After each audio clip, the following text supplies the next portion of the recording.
जय श्री कृष्णा, राधे राधे। आप सभी का हमारे YouTube चैनल में स्वागत है। आज हम आपको संतोषी माता व्रत कथा सुनाने जा रहे हैं। अगर आपको पसंद आए तो लाइक, कमेंट और कमेंट में जय माता दी अवश्य लिखिएगा। तो चलिए सुनते हैं संतोषी माता की व्रत कथा। एक बुढ़िया थी, उसके 7 बेटे थे। 6 कमाने वाले बेटे थे, जबकि एक बेटा निकम्मा था। बुढ़िया 6 बेटों की रसोई बनाती, भोजन कराती और उनसे जो भी जूठन बचती वह 7वें बेटे को दे देती। एक दिन वह पत्नी से बोला, देखो मेरी माँ को मुझ पर कितना प्रेम है। वह बोली, क्यों नहीं, सबका जूठा जो तुमको खिलाती हैं। वह बोला, ऐसा नहीं हो सकता, मैं जब तक आंखों से न देख लूं मान नहीं सकता। बहू हंसकर बोली, देख लोगे तो मानोगे ना। कुछ दिन बाद त्योहार आया। घर में 7 प्रकार के भोजन और चूरमे के लड्डू बने। वह जांचने को सिर दुखने का बहाना कर पतला वस्त्र सर पर ओढ़े रसोई में सो गया। वह कपड़े में से सब देखता रह गया। 6 भाई भोजन करने आए। उसने देखा माँ ने उनके लिए सुंदर आसन बिछाया, नाना प्रकार की रसोई परोसी और आग्रह करके उन्हें जमाया। वह देखता रह गया। 6 भोजन करके उठे, तब माँ ने उनकी जूठी थालियों में से लड्डुओं के टुकड़े उठाकर एक लड्डू बनाया। जूठन साफ कर बुढ़िया माँ ने उसे पुकारा, बेटा 6 भाई भोजन कर कर चले गए हैं, अब तू ही बाकी है, उठ, तू कब खाएगा। वह कहने लगा, माँ मुझे भोजन नहीं करना, मैं अब परदेश जा रहा हूँ। माँ ने कहा, कल जाता हो तो आज ही चला जा। वह बोला, हाँ आज ही जा रहा हूँ। यह कहकर वह घर से निकल गया। चलते समय पत्नी की याद आ गई। वह गौशाला में कंडे थाप रही थी। वहां जाकर बोला, हम जावे परदेश, आवेंगे कुछ काल, तुम रहियो संतोष से, धर्म आपनो पाल। वह बोली, जाओ पिया आनंद से, हमारा सोच हटाए, राम भरोसे हम रहें, ईश्वर तुम्हें सहाय। 2 निशानी आपन देख धरू में धीर, सुधीमती हमारी बिसारियो, रखियो मन गंभीर। वह बोला, मेरे पास तो कुछ नहीं, यह अंगूठी है, सो लो और अपनी कुछ निशानी मुझे दे दो। वह बोली, मेरे पास क्या है, यह गोबर भरा हाथ है।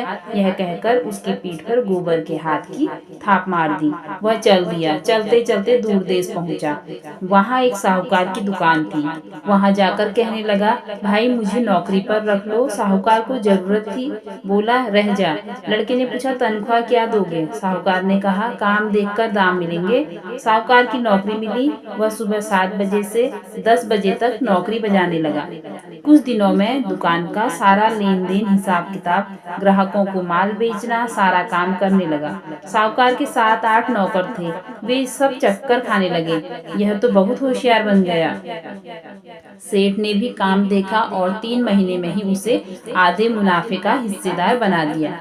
वह कुछ वर्ष में ही नामी सेठ बन गया और मालिक सारा कारोबार उस पर छोड़कर चला गया।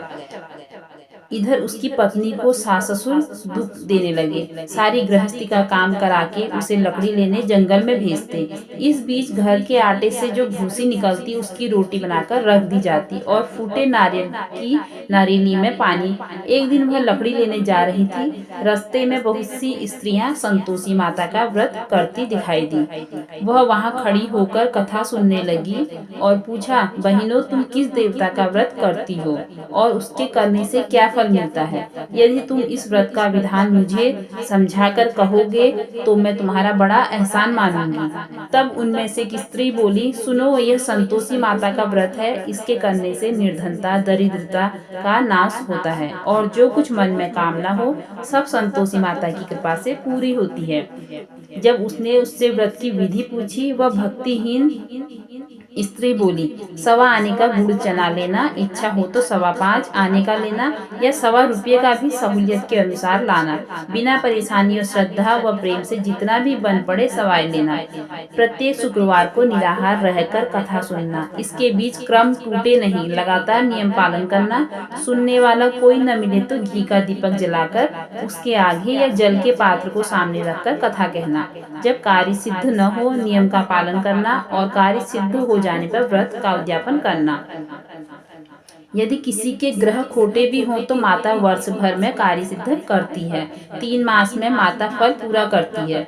फल सिद्ध होने पर उद्यापन करना चाहिए, बीच में नहीं। उद्यापन में अढ़ाई सेर आटे का खाजा तथा इसी परिणाम से खीर तथा चने का साग करना। 8 लड़कों को भोजन कराना, जहाँ तक मिले देवर जेठ भाई बंधु के न हो तो रिश्तेदारों और पास पड़ोसियों को बुलाना, उन्हें भोजन करा यथाशक्ति दक्षिणा दे माता का नियम पूरा करना।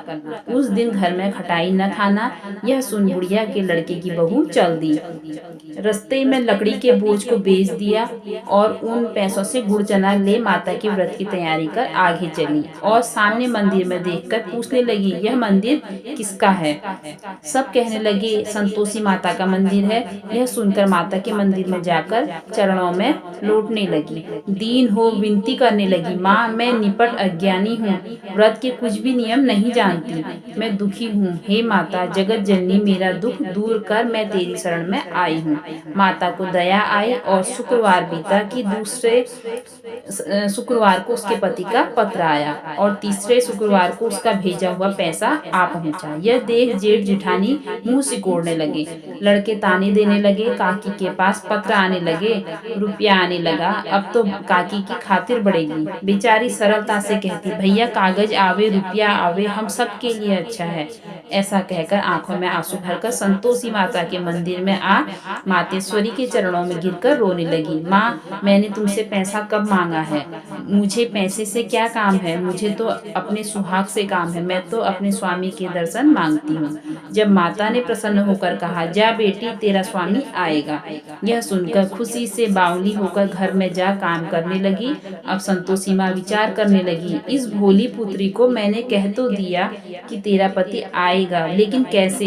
वह तो स्वप्न में भी याद नहीं करता है। उसे याद दिलाने को मुझे ही जाना पड़ेगा। इस तरह माताजी उस बुढ़िया के बेटे के पास जा स्वप्न में प्रकट हो कहने लगी, साहूकार के बेटे सो रहा है या जागता है? वह कहने लगा, माता सोता भी नहीं जागता भी नहीं हूँ, कहो क्या आज्ञा है? माँ कहने लगी, तेरे घर बार कुछ है कि नहीं? वह बोला, मेरे पास सब कुछ है, माँ बाप है, बहू है, और क्या कमी है? माँ बोली, भोले पुत्र तेरी बहू घोर कष्ट उठा रही है, तेरे माँ बाप उसे परेशानी दे रहे हैं, वह तेरे लिए तरस रही है, तू उसकी सुधि ले। वह बोला, हाँ माताजी यह तो मालूम है, परंतु जाऊं तो कैसे? परदेश की बात है, लेन देन का कोई हिसाब नहीं है, कोई जाने का रास्ता नहीं आता, कैसे चला जाऊं?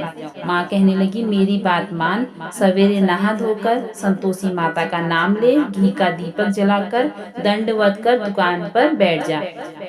देखते देखते सारा लेन देन चुक जाएगा, जमा का माल बिक जाएगा। सांझ होते होते धन का भारी ढेर लग गया। अब बूढ़े की बात मानकर वह नहा धोकर संतोषी माता को दंडवत घी का दीपक जलाकर दुकान पर जा बैठा। थोड़ी देर में देने वाले रुपया लाने लगे, लेने वाले हिसाब लेने लगे। कोठे में भरे सामान के खरीदार नकद दाम में सौदा करने लगे। शाम तक धन का भारी ढेर लग गया। मन में माता का नाम लेकर चमत्कार देख प्रसन्न होकर घर जाने के वास्ते गहना कपड़ा सामान खरीदने लगा। यहाँ काम से निपट तुरंत घर को रवाना हुआ। उधर उसकी पत्नी जंगल में लकड़ी लेने जाती है। लौटते वक्त माताजी के मंदिर में विश्राम करती। वह तो उसके प्रतिदिन रुकने का जो स्थान ठहरा, धूल उड़ती देख वह माता से पूछती है, हे माता यह धूल कैसी उड़ रही है? माता कहती है, हे पुत्री तेरा पति आ रहा है, अब तू ऐसा कर, लकड़ियों के 3 बोझ बना ले, एक नदी के किनारे रख और दूसरा मेरे मंदिर पर और तीसरा अपने सर पर। तेरे पति को लकड़ियों का गट्ठर देख मोह पैदा होगा, वह यहाँ रुकेगा, नाश्ता पानी खाकर माँ से मिलने जाएगा, तब तू लकड़ियों का बोझ उठाकर जाना और चौक में गट्ठर डालकर जोर से आवाज लगाना, लो सासू जी लकड़ियों का गट्ठर लो, भूसी की रोटी लो, नारियल के खोपड़े में पानी दो, आज मेहमान कौन आया है। माताजी से बहुत अच्छा कहकर वह प्रसन्न मन से लकड़ियों के 3 गट्ठर बनाई, एक नदी के किनारे पर और एक माताजी के मंदिर पर रखा। इतने में मुसाफिर आ पहुंचा। सूखी लकड़ी देख उसकी इच्छा उत्पन्न हुई कि हम यहीं पर विश्राम करें और भोजन बनाकर खा पीकर गांव जाएं। इसी तरह रुककर भोजन बना, विश्राम करके गांव को गया, सबसे प्रेम से मिला। उसी समय सिर पर लकड़ी का गट्ठर लिए वह उतावली सी आती है, लकड़ियों का भारी बोझ आंगन में डालकर जोर से 3 आवाज देती है, लो सासू जी लकड़ियों का गट्ठर लो, भूसी की रोटी लो, आज मेहमान कौन आया है। यह सुनकर उसकी सास बाहर आकर अपने दिए हुए कष्टों को भुलाने हेतु कहती है, बहू ऐसा क्यों कहती है, तेरा मालिक ही तो आया है, आ बैठ, मीठा भात खा, भोजन कर, कपड़े गहने पहन। उसकी आवाज सुनकर उसका पति बाहर आता है, अंगूठी देखकर व्याकुल हो जाता है। माँ से पूछता है, माँ यह कौन है। माँ बोली, बेटा यह तेरी बहू है, जब से तू गया है तब से सारे गांव में भटकती है, फिरती है, घर का कामकाज कुछ करती नहीं, 4 पहर आकर खाती है। वह बोला, ठीक है माँ, मैंने इसे भी देखा और तुम्हें भी, अब दूसरे घर की ताली दो, उसमें रहूंगा। माँ बोली, ठीक है, जैसी तेरी मर्जी। तब वह दूसरे मकान की तीसरी मंजिल का कमरा खोल सारा सामान जमाया, एक दिन में राजा के महल जैसा ठाट बाट बन गया। अब क्या था, बहू सुख भोगने लगी, इतने में शुक्रवार आया। उसने पति से कहा, मुझे संतोषी माता के व्रत का उद्यापन करना है।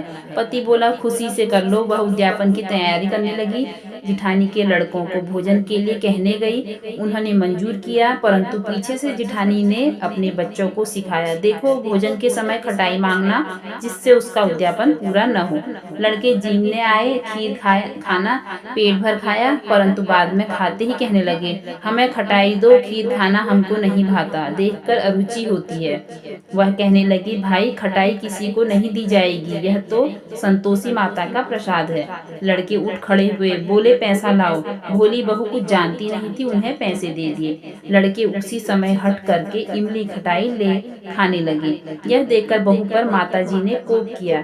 राजा के दूत उसके पति को पकड़कर ले गए। जेठ जिठानी मनमाने वचन कहने लगे, लूट लूट कर धन इकट्ठा कर लाया है, अब सब मालूम पड़ जाएगा जब जेल की मार खाएगा।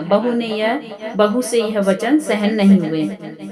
रोती हुई माताजी के मंदिर गई, कहने लगी, हे माता, तुमने क्या किया, हंसाकर अब भक्तों को रुलाने भी लगी हैं। माता बोली, बेटी तूने उद्यापन करके मेरा व्रत भंग किया है। वह कहने लगी, माता मुझे कुछ मालूम नहीं है, माता मैंने कुछ अपराध किया है, मैंने तो भूल से लड़कों को पैसे दे दिए थे, मुझे क्षमा करो, मैं फिर तुम्हारा उद्यापन करूंगी। माँ बोली, अब भूल मत करना। वह कहती है, अब भूल नहीं होगी, अब बतलाओ वो कैसे आवेंगे। माँ बोली, जा पुत्री, तेरा पति तुझे रास्ते में आता मिलेगा। वह निकली, राह में पति आता मिला। वह पूछी, कहाँ गए थे। वह कहने लगा, इतना धन जो कमाया है उसका टैक्स राजा ने मांगा था, वह भरने गया था। वह प्रसन्न हो बोली, भला हुआ, अब घर को चलो। कुछ दिन बाद फिर शुक्रवार आया। वह बोली, मुझे फिर माता का उद्यापन करना है। पति ने कहा, करो। बहू फिर जेठ के लड़कों को भोजन को कहने गई। जेठानी ने 1-2 बातें सुनाई और लड़कों को फिर सिखाने लगी, तुम सब लोग पहले ही खटाई मांगना। लड़के भोजन से पहले कहने लगे, हमें खीर नहीं खानी, हमारा जी बिगड़ता है, कुछ खटाई खाने को दो। वह बोली, खटाई किसी को नहीं मिलेगी, आना है तो आओ। वह ब्राह्मण के लड़के लाकर भोजन कराने लगी। यथाशक्ति दक्षिणा की जगह एक एक फल उन्हें दिया। संतोषी माता प्रसन्न हुई। माता की कृपा होते ही 9वें मास में उसकी चंद्रमा के समान सुंदर पुत्र प्राप्त हुआ। पुत्र को पाकर प्रतिदिन माता जी के मंदिर में जाने लगी। माँ ने सोचा, यह रोज आती है, आज क्यों न इसके घर। यह विचार कर माता ने भयानक रूप बनाया। गुड़ चने से सना मुख, ऊपर सूंड के समान होंठ, उस पर मक्खियां भिन भिन कर रही थी। देहली पर पैर रखते ही उसकी सास चिल्लाई, देखो रे, कोई चुड़ैल डाकिन चली आ रही है, लड़को इसे भगाओ, नहीं तो किसी को खा जाएगी। लड़के भगाने लगे, चिल्लाकर खिड़की बंद करने लगे।